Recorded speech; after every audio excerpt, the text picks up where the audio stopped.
Welcome to Man Does Tech, where I solve the problems you didn't even know you had. You begin by putting the device into enrollment mode and verifying NSR hardware is active.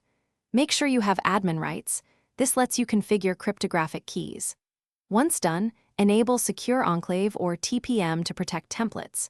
You register a strong device PIN as fallback so biometrics aren't the only path. Finally, generate and export a backup key to secure storage. This prevents lockout. These steps ensure the system can bind a biometric template to a hardware-protected key pair for later verification.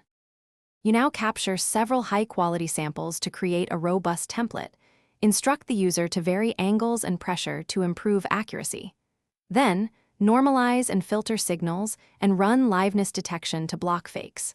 Once processed, derive a template hash and bind it to a key pair stored in the secure element. Next, set matching threshold and retry limits to balance usability and security. Make sure to log enrollment metadata for audit and to allow template updates later.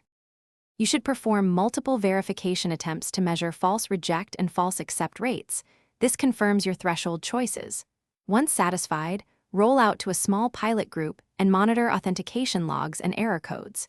If users fail frequently, recalibrate the matching threshold and consider re-enrolling with better sample capture. Also inspect sensor cleanliness and firmware versions. As one key troubleshooting tip, if authentication reports liveness failures, rerun liveness calibration and verify the secure enclave is accessible before re-enrolling the user. Thanks for watching. If you found this helpful, don't forget to like and subscribe.